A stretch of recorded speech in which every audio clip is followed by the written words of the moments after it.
Hi there, ये MGT 502 organisational behaviour की short lecture series का 18th लेक्चर है। इस लेक्चर के अंदर भी आपको मेन पॉइंट्स करवाए जाएंगे और इसकी स्लाइड आपसे शेयर की जाएगी। नीचे डिस्क्रिप्शन बॉक्स में आपको लिंक दिया जाएगा ताकि अगर आपको स्लाइड्स को डाउनलोड करने में प्रॉब्लम हो रही है तो आप इजीली हमारे ब्लॉग से डाउनलोड कर सकेंगे। तो इस लेसन के अंदर सबसे पहले है इंक्रीजिंग ग्रुप प्रोडक्टिविटी। अब ग्रुप का टॉपिक चल रहा है पिछले लेसन से। जो ग्रुप होता है उसकी प्रोडक्टिविटी को कैसे बढ़ाया जाए, किस तरीके से ज़्यादा प्रोडक्टिव बनाया जाए, ज़्यादा से ज़्यादा प्रोडक्शन करवाई जा सके ग्रुप से। ग्रुप का साइज को रिड्यूस किया जाए, ज़्यादा बड़े ग्रुप होंगे तो फिर प्रोडक्टिविटी जो है वो उसकी नहीं बढ़ पाएगी। और इंक्रीज किया जाए ग्रुप मेंबर की मोटिवेशन, जो ग्रुप के लोग हैं उनकी मोटिवेशन के अंदर इजाफा किया जाए, उनको मोटिवेट किया जाए ताकि वो ज़्यादा से ज़्यादा प्रोड्यूस कर सकें। And increase group cohesiveness and productivity norms, group cohesiveness को बढ़ाया जाए और प्रोडक्टिविटी नॉर्म को, यानी कि एक्चुअली लोगों को यूनाइट किया जाए, जो ग्रुप के लोग हैं उनको यूनाइट किया जाए, एक साथ वो मिलके काम कर सकें। And the match the group's communication structure to the task complexity, जो ग्रुप की कम्युनिकेशन है उसको मैच किया जाए टास्क की कॉम्प्लेक्सिटी के मुताबिक, जो टास्क जितना मुश्किल है उसके मुताबिक, यानी कि एक प्रॉपर किस्म की कम्युनिकेशन हो। Characteristics of well functioning effective group, एक इफेक्टिव और वेल फंक्शनिंग ग्रुप की क्या कैरेक्टरिस्टिक्स हैं, क्या क्या खसूसियात हैं।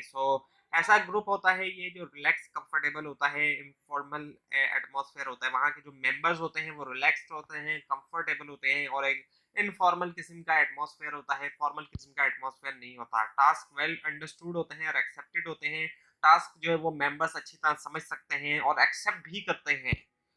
And member listen well and participate, members जो होते हैं ग्रुप के वो अच्छी तरह से सुनते हैं और पार्टिसिपेट करते हैं। And people express feelings and ideas, और इन ग्रुप्स के अंदर लोग अपने आइडियाज को और अपनी फीलिंग्स का इजहार भी कर सकते हैं। ये नहीं होता कि वो अपने आइडियाज और अपनी फीलिंग्स को जो है वो छुपा के रखें या दबा के रखें।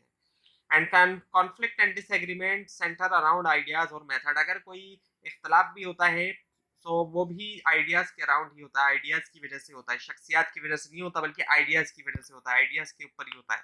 And group aware of its operation and functions, यानी कि ग्रुप को पता होता है कि क्या करना है और किस तरीके से करना है। And consensus decision making, decision making होती है वो इत्तेफाक के ऊपर होती है, जिस चीज के ऊपर इत्तेफाक हो जाए उस चीज के ऊपर।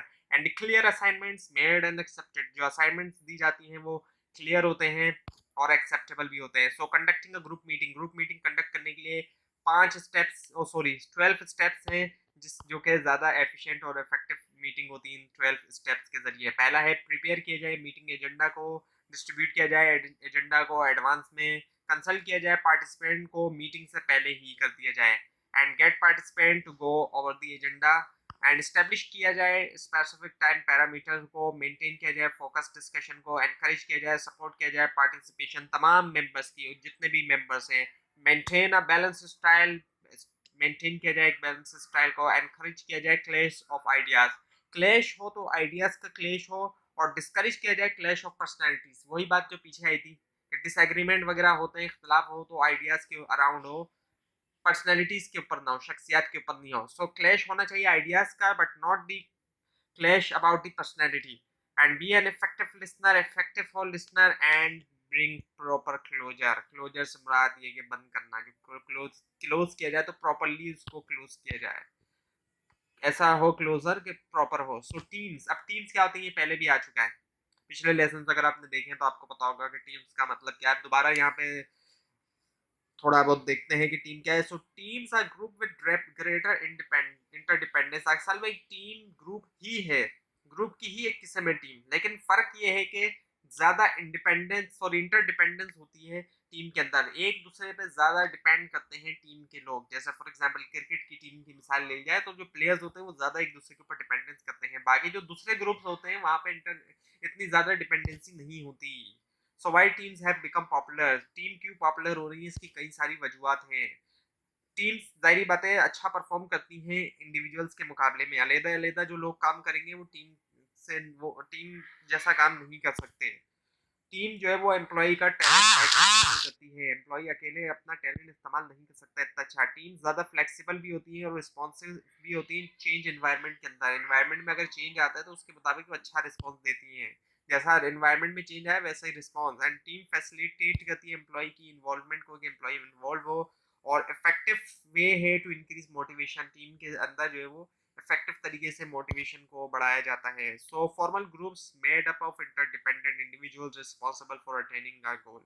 फॉर्मल ग्रुप जो है वो ऐसे इंडिविजुअल्स के बने होते हैं जो एक दूसरे के ऊपर डिपेंडेंट होते हैं और रिस्पॉन्सिबल होते हैं गोल हासिल करने के लिए। So it's easy to get in and to play together. That's the hard part. Sorry. तो अब ये जो कोटेशन दी गई है इसका मतलब ये है कि अच्छे प्लेयर्स को, अच्छे लोगों को इकट्ठा करना, उनकी टीम बनाना तो आसान काम है, लेकिन उनसे काम लेना बहुत मुश्किल है। इसकी एग्जांपल अगर ली जाए तो आपने क्रिकेट लीग्स अगर देखी हो, पीएसएल वगैरह या कोई भी, तो उसके अंदर ऐसा भी देखने में आता है कि अच्छे अच्छे प्लेयर्स मौजूद हैं एक टीम के अंदर, लेकिन उनका कैप्टन अच्छा नहीं है या कुछ और इशू है अगर टीम के साथ, उनका कॉम्बिनेशन सही नहीं बन रहा है, तो अच्छे अच्छे प्लेयर होने के बावजूद वो टीम जो है अच्छा परफॉर्म नहीं कर पा रही होती है, क्योंकि प्लेयर्स से काम अच्छी तरह नहीं लिया जा रहा होता, सही तरह काम नहीं लिया जा रहा। तो इसी तरह से ऑर्गेनाइजेशन में भी अगर एक टीम से सही काम नहीं लिया जाएगा, अच्छे लोगों को आपने इकट्ठा भी कर लिया, उनसे सही काम आप नहीं लेंगे, तो काम लेना आसान भी नहीं होता। तो यही चीज़ है कि काम लेना भी आसान नहीं है अच्छे लोगों से। सो इफेक्टिव टीम्स के अंदर क्या क्या चीज़ें मौजूद है? क्लियरली स्टेटेड ऑब्जेक्टिव, जो ऑब्जेक्टिव्स होंगे वो क्लियरली बताए जाएंगे कि clearly, and success reinforce commitment. एक स्टेप अचीव हुआ तो उससे होता है कि और ज़्यादा इन्फोर्समेंट होती है, रीइंफोर्समेंट होती है कि इससे आगे और हम जाएंगे और अचीव करेंगे आगे। Diverse objectives link by common purpose. अब हर किसी के अपने अपने ऑब्जेक्टिव्स हो सकते हैं। अब बॉलर का काम है विकेट लेना, बैट्समैन का काम है रन करना, फील्डर का काम है कैच करना। सो हर किसी के डाइवर्स ऑब्जेक्टिव है, लेकिन कॉमन पर्पस क्या है? टीम का जीतना। तो ये एक कॉमन पर्पस होता है। म्यूचुअली सपोर्टिव होते हैं, एक दूसरे को जारी बात सपोर्ट करते हैं। एंड स्ट्रेंथ थ्रू एडवर्सिटी, यानी कि अगर एक चीज़ गलत भी हो गई तो चलो कोई बात नहीं, आगे उनका हौसला दिया जाए कि आगे हम जीत सकते हैं। यानी कि अगर कैच ड्रॉप हो जाता है या एक एक्सपेंसिव ओवर पड़ जाता है तो ऐसे सिचुएशन में ये है कि आगे भी हम जीत सकते हैं। इसके अलावा रियल एंड सिंबॉलिक नीड, उनकी रियल और सिंबॉलिक नीड होती है। So we have to beat that team. So characteristics of effective team, इसमें क्या होता है कि एटमॉस्फेयर और रिलेशनशिप होते हैं कंफर्टेबल, मेंबर की पार्टिसिपेशन बहुत ज़रूरी होती है, गोल अंडरस्टैंडिंग होती है, समझा जाता है, एक्सेप्टेंस होती है, एक्सेप्ट भी किया जाता है, लिसनिंग होती है, शेयरिंग होती है इन्फॉर्मेशन की, उसको सुना जाता है, शेयर किया जाता है, हैंडलिंग कॉन्फ्लिक्ट्स एंड डिसएग्रीमेंट। आपको इख्तलाफ वगैरह आ जाता है तो उसको हैंडल किया जाता है। इख्तलाफ होना मसला नहीं है, लेकिन उसको हैंडल कर लिया जाए। अगर इख्तलाफ बिगड़ जाता है तो फिर मसला बनता है। एंड डिसीजन मेकिंग होती है। सो इवेल्यूशन एंड मेंबर की परफॉर्मेंस होती है, इवेल्यूशन होती है, एग्जामिनेशन होती है, एक्सप्रेसिंग फीलिंग्स, यानी कि इजहार किया जाता है फीलिंग का अपनी। And division of labour, divide किया जाता है लेबर्स को, उनका काम। और लीडरशिप होती है, लीडर होता है, अटेंशन टू प्रोसेस होती है। सो हाई परफॉर्मेंस टीम कैरेक्टरिस्टिक्स, अब जो हाई परफॉर्मेंस टीम से इनकी कैरेक्टरिस्टिक्स क्या है? स्ट्रॉन्ग के कोर वैल्यू होती है, जो बेसिक वैल्यूज होती हैं वो स्ट्रॉन्ग होती है। स्पेसिफिक परफॉर्मेंस ऑब्जेक्टिव्स होते हैं, इनके खास जो है वो परफॉर्मेंस ऑब्जेक्टिव दिया जाता है कि खास जो है वो। और राइट मिक्स ऑफ स्किल होता है, क्योंकि कॉम्प्लेक्स टास्क के लिए, मुश्किल तरीन टास्क होते हैं तो ज़्यादा लोगों की जरूरत पड़ती है डाइवर्स स्किल्स के साथ, तो उसका एक सही मिक्स हो। एंड क्रिएटिविटी होती है, इनके तख्लीकी सलाहियत जैसे हम क्या है। सो factors effective team, affecting team, factors जो टीम्स को अफेक्ट करते हैं उसमें आ जाता है work design, team composition, context और प्रोसेस। अब इनको एक एक करके देखते हैं। सो वर्क डिजाइन में आ जाती है ऑटोनॉमी, यानी कि किस हद तक जो है वो ऑटोनॉमी है, यानी कि खुद मुख्तारी है। And what type of task, किस तरह का टास्क है। And what is the system of feedback, system क्या है फीडबैक का। नाउ द कंपोजिशन, अब कंपोजिशन असल में है क्या? कंबाइन करना।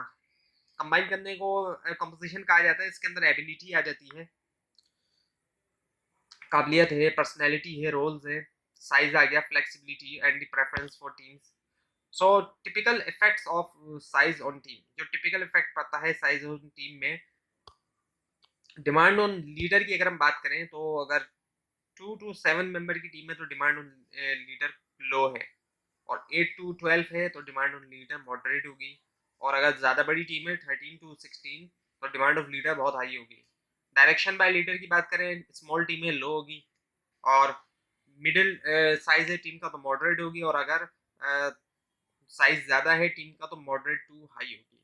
और member tolerance of direction by leader की अगर हम बात करें, अगर छोटी टीम है तो लो टू मॉडरेट होगा, और अगर मिडिल साइज की टीम है तो मॉडरेट होगा, और बड़ी साइज की टीम है तो वो हाई होगा। और मेंबर की इनहिबिशन की बात करें तो छोटी टीम है तो लो होगा, मिडिल साइज की टीम है तो मॉडरेट होगा, और बड़ी टीम है तो हाई होगा। And use of rules and procedure, अगर सॉरी रूल्स और प्रोसीजर के इस्तेमाल की अगर हम बात करें तो वहां पर अगर छोटी टीम होती है तो उसका लो होती है, और मिडिल साइज की टीम है तो मॉडरेट, और अगर ज़्यादा बड़ी टीम है तो moderate to high, and take time taking to reach a decision. अब डिसीजन में कितना टाइम लगता है, अब अगर छोटी टीम है तो बहुत कम टाइम लो होगा, और दरमियानी टीम है मॉडरेट होगा, और अगर बड़ी टीम है तो जाहिर बात है उसमें फिर काफ़ी हाई होगा, टाइम बहुत ज़्यादा होगा। So now the context we have, इसमें तीन चीज़ें आ गई, resources, what resources they have, कौन से क्या रिसोर्सेज है उनके पास, लीडरशिप दे हैव, जो उनके पास लीडरशिप है वो, और परफॉर्मेंस इवेल्यूशन एंड रिवार्ड, यानी कि जो परफॉर्मेंस की एग्जामिनेशन है और रिवार्ड। सो प्रोसेस, अब प्रोसेस के अंदर हमारे पास आता है कॉमन पर्पस, यानी कि सेम पर्पस होना, स्पेसिफिक गोल्स होना, इन खास होना गोल का, टीम की एफिकेसी होना। अब एफिकेसी की अगर हम बात करते हैं तो एफिकेसी का मतलब जो है वो इसका मतलब है ability to produce a desired amount of a desired effect, ability होना, काबिलियत होना प्रोड्यूस करने के लिए डिजायर्ड अमाउंट जो है डिजायर्ड इफेक्ट का। और कॉन्फ्लिक्ट मैनेजमेंट, जो कोई कॉन्फ्लिक्ट हो, कोई तनाज़ा हो, उसकी मैनेजमेंट, और avoid social laughing, social laughing जो है वो उसको अवॉइड करना, यानी कि जो फ्री राइडर है, ऐसे लोग जो टीम के अंदर जब आ जाते हैं तो वो दूसरों पे डिपेंड हो जाते हैं, यानी कि अपने काम नहीं करते, वो टीम का नाजायज़ फ़ायदा उठाते हैं, और दूसरा काम कर रहा होता है तो वो उस टीम की वजह से उनका ना काम करना छुप जाता है, तो ये इस चीज़ को जो है वो अवॉइड। सो वाई टीम्स, अब टीम्स क्यों होती हैं या होना चाहिए, teams better utilise employ talent, team ज़्यादा बेहतर तरीके से एम्प्लॉय का टैलेंट यूटिलाइज करती हैं, और टीम ज़्यादा फ्लेक्सिबल होती हैं, रिस्पॉन्सिव होती हैं, टीम जो है उसको इजी होता है असेंबल करना, डिप्लॉय करना, रिफोकस करना, और डिसबैंड यानी कि अलग-अलग कर देना, जब काम खत्म हो जाता है तो डिसबैंड भी कर दिया जाता है। और टीम फैसिलिटेट करती है एम्प्लॉय की पार्टिसिपेशन को, और इंक्रीज करती है एम्प्लॉय की मोटिवेशन को, एम्प्लॉय ज़्यादा मोटिवेट होता है टीम में। इसके अलावा कुछ और है रीज़न, टीम जो है वो good when performing complicated complex interrelated, जब बहुत ज़्यादा बड़ा टास्क होता है तो वहाँ पे टीम जो है वो अच्छा परफॉर्म करती है। अगर आप में से किसी ने भी फ्रीलांसिंग वगैरह की हो तो आपको अंदाज़ा होगा कि जब ज़्यादा बड़े प्रोजेक्ट्स आते हैं, टास्क आते हैं, तो वहाँ पे ज़्यादा लोग अगर काम कर रहे हो, एक से ज़्यादा लोग काम कर रहे हैं तो काफ़ी ईजी रहता है उन टास्क को करने में, लेकिन अगर एक सिंगल पर्सन काम कर रहा हो तो फिर काफ़ी मुश्किल हो जाता है। And good when knowledge, talent, skills and abilities are dispersed across organisational member, and an empowerment collaboration not power and competition, इसमें एम्पावरमेंट होती है और कोलेब्रेशन होती है, इसमें पावर और कंपटीशन नहीं होता, दूसरों को एम्पावर किया जाता है, उनको पावर दी जाती है, और कोलेब्रेशन की जाती है, एक दूसरे के साथ कोलेबरेट किया जाता है, कंपटीशन वगैरह इसमें नहीं होता। अब मकसद ही कंपटीशन करना नहीं है आपस में, कि टीम का मिलके जो है वो कोलेबरेट करना है। So team processes you have, आपके पास जो स्पेसिफिक गोल है, कॉमन पर्पस है, इसके अंदर टीम के प्रोसेसेस के अंदर स्पेसिफिक गोल भी है, कॉमन पर्पस भी है, सोशल लॉफिंग भी है जो कि फ्री राइडिंग का कॉन्फ्लिक्ट है, कॉन्सेप्ट है, और इसके अलावा कॉन्फ्लिक्ट भी आता है, but you have to focus on efficiency, efficacy, efficiency, इस पे आपने फोकस करना है। सो टाइप्स ऑफ टीम्स, अब टीम्स की जो टाइप्स हैं, एक तरह की टीम नहीं होती, प्रॉब्लम सॉल्विंग टीम होती है, तमाम मेंबर्स जो है वो सॉल्व करते हैं इश्यूज को, प्रॉब्लम्स को। सेल्फ मैनेज टीम होती है जिसमें फुली एम्पावर्ड होते हैं, और वर्चुअल टीम होती है, आज के दौर में ये काफ़ी कॉमन है। इंडिविजुअल जो होते हैं, जो टीम मेंबर्स होते हैं, वो मुख्तलिफ जगहों से बैठे हुए टेक्नोलॉजी का इस्तेमाल करते हुए काम कर रहे होते हैं, जैसे कि इंटरनेट वगैरह के थ्रू, आज के दौर में तो ये चीज़ काफ़ी कॉमन है। और क्रॉस फंक्शनल टीम होती है, अब क्रॉस फंक्शनल में डिफरेंट फंक्शनल एरियाज के लोग होते हैं, एक शख्स मैनेजमेंट का है, एक शख्स मार्केटिंग का है, एक शख्स जो है वो फाइनेंस का है, एक अकाउंट्स का, इस तरह करके डिफरेंट फंक्शनल एरियाज के लोग होते हैं। मैंने मैनेजमेंट का लफ्ज बोल दिया, हालांकि मैनेजमेंट कोई डिपार्टमेंट नहीं है एक्चुअली, ह्यूमन रिसोर्स मैनेजमेंट का एक शख्स। सो 3 टाइप्स ऑफ टीम्स यहाँ पे दिया गया है, आपको दिखाया जा रहा है, एक तरफ प्रॉब्लम सॉल्विंग टीम दिखाई दे रही है, एक तरफ सेल्फ मैनेजमेंट, और एक तरफ क्रॉस फंक्शनल। प्रॉब्लम सॉल्विंग में क्या हो रहा है, प्रॉब्लम को सॉल्व किया जा रहा है। सेल्फ मैनेज टीम जो होती है वहां पे एम्पावरमेंट दी गई है, और क्रॉस फंक्शनल में डिफरेंट फंक्शनल एरियाज के लोग मौजूद हैं, मार्केटिंग के लोग, एचआर के लोग, अकाउंट्स के लोग, फाइनेंस के लोग। और वर्चुअल टीम दिखाई जा रही है कि टेक्नोलॉजी जो है जाहिर बात है उसने कनेक्ट किया हुआ है, दरमियान में टेक्नोलॉजी है, टेक्नोलॉजी की वजह से सारे लोग जो है वो कनेक्टेड हैं और वो दूर-दूर बैठकर भी लोग जो है वो काम कर रहे हैं। और अगर सोशल मीडिया पे आपने यूज़ किया हो, उसमें भी वर्चुअल टीम्स की मिसाल देखी जा सकती है, जो ग्रुप्स बनाए जाते हैं। स्टडी ग्रुप्स खास तौर पे आपने बनाए होंगे, आपने जॉइन किए होंगे या फिर आप में से कुछ ने बनाए भी होंगे, तो उसके अंदर यही होता है कि मेंबर्स जो होते हैं वो ज़ाहिर बात है मुख्तलिफ जगहों से बैठे होते हैं, एक दूसरे से कनेक्ट होते हैं, एक दूसरे के साथ मिलके वो काम भी कर रहे होते हैं, हेल्प भी कर रहे होते हैं, तो वो भी काफ़ी हद तक उसी तरह का कॉन्सेप्ट है ये। सो स्टेजेस ऑफ टीम डेवलपमेंट, इसमें भी वही चीज़ है, फॉर्मिंग की जाती है, बनाई जाती है पहले, फिर स्टॉर्मिंग होती है, जब टीम बन गई, लोग इकट्ठे हो गए, तो एक दूसरे से इख्तलाफ भी होता है इसमें, एक दूसरे से लड़ाई तक भी हो सकती है, बात चली जाए, लेकिन फिर नॉर्मिंग हो जाती है, समझ समझ लिया जाता है कि अब हम जो है वो किसका नॉर्मलाइज हो जाता है मामला सारा, और फिर परफॉर्म होता है, जब नॉर्मलाइज हो गया सब, फिर परफॉर्म, फिर एडजोरिंग आ जाता है, यानी कि अब काम हो गया, अब सब जो है वो अलग अलग। सो टीम रोल्स, हमारे पास रोल्स हैं टीम के, इसमें टास्क, परफॉर्मेंस है मिडिल में, टास्क ओरिएंटेड रोल और रिलेशन ओरिएंटेड रोल एड्स हो रहे हैं, जबकि जो सेल्फ ओरिएंटेड हैं, जो अपने किसी के अपने लिए है रोल्स, तो वो जो है माइनस हो जाता है, वो टीम रोल का हिस्सा नहीं होता। सो टास्क ओरिएंटेड रोल में इनिशिएटर आ जाता है, इन्फॉर्मेशन सीकर है, ओपिनियन गिवर है जो ओपिनियन देता है, एनर्जाइजर है, और रिलेशन ओरिएंटेड में हार्मोनाइजर है, कॉम्प्रोमाइजर है जो कॉम्प्रोमाइज करता है, एनकरेजर है, एनकरेज करता है, एक्सपीडिटर्स है।